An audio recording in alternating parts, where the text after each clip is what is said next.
Hello.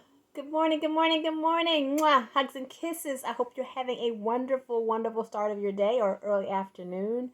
And I know you probably can't hear this in the background, but Jill Scott is jamming and I am feeling her right about now. So she is setting my tone, okay?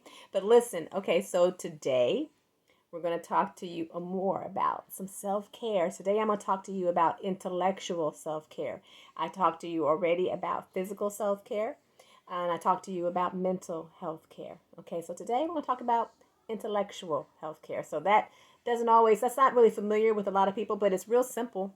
Basically, this is some straight me time. Okay, intellectual health care is really truly all about you because it's all about what you do to improve yourself and to make you better. Okay, this is the time where you keep your mental capacity strong, and this is where you are totally responsible for your personal development. Okay, so because you understand that if you're not growing, you're dying, right? So you don't want to be the same person today that you were a year ago. You want to be better, right? And a year from today, you want to be even better than you are today. So in order for that to happen, you have to keep growing. Okay, and you have to have experiences, you have to have challenges, you have to have some successes, you have to have some lessons, you have a lot that you have to do, and none of these things are going to happen if you just sit still and you're dormant. Okay, and that's not good self-care. So um it's kind of easy with intellectual self-care because what you kind of do is you can do simple things like crossword puzzles. I mean things that stimulate your brain. Okay, read a book, or at least read a chapter in a book. Okay, do a vision board. Oh my God, a vision board is a perfect way to do some intellectual self care. And you don't have to do your traditional vision board. You can do a vision board that's spiritually related, to your spiritual growth. You can do a vision board about your profession.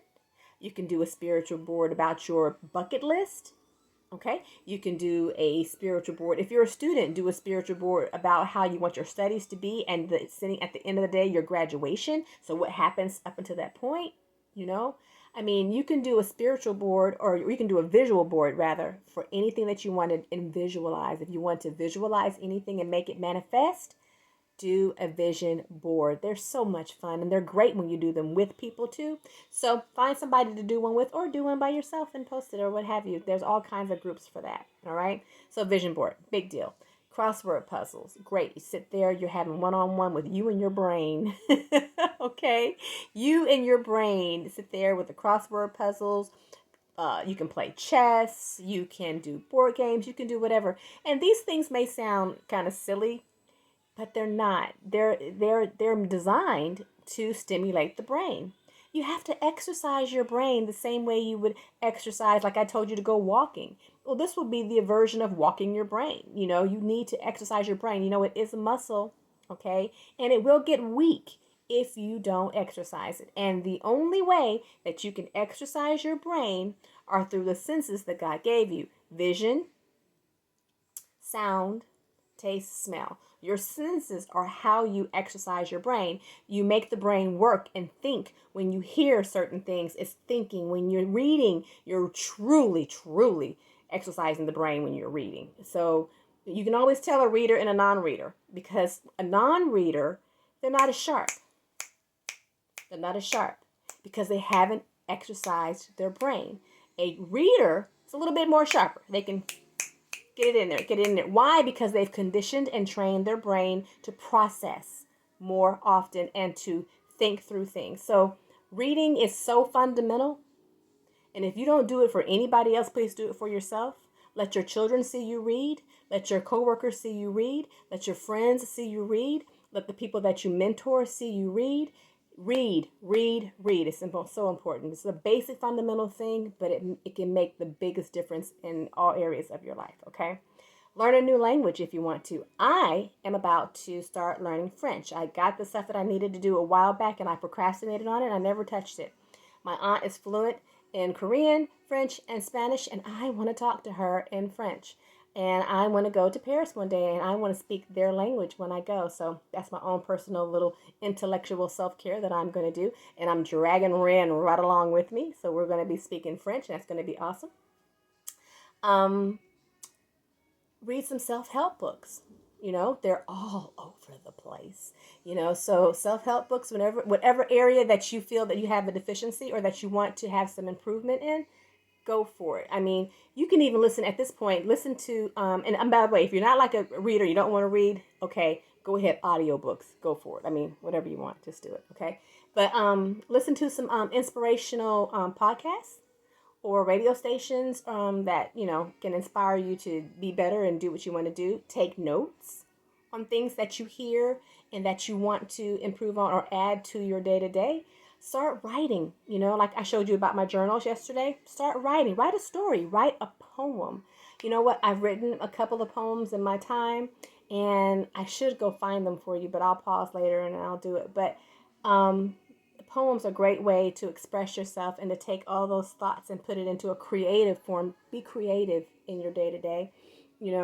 Take a course, take a class, anything that you can to help develop and grow on something that you're interested in. What have you always wanted to do, but you just felt like you never had the time to learn? You want to learn how to play the piano? I do. I want to learn how to play the piano. Everybody in my family is a musician and or sings, and I do neither. So I would love to learn how to play the piano. That would be so awesome. I can play little chords here and there, but nothing major, right? Do you want to learn how to play the drums or saxophone? You want to learn how to play an instrument? Do you want to run a marathon? Condition yourself for that. Do you want to become a personal trainer? What is it? What do you want to do? Now is the time to start it. Start developing that intellectual self-care and jumpstart some things in your life that you want to do. Go see a play when the venues open back up in a safe way. Go and see a play. But until then, you can always stream them. Do you a live stream party thing with plays or what have you?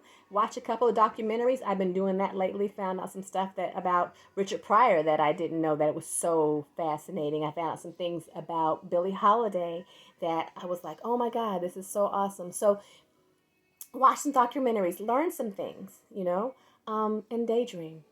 Sit back and say, what is it I want to do? What is my purpose? And if I don't know my purpose, how do I discover it? And how do I pursue it?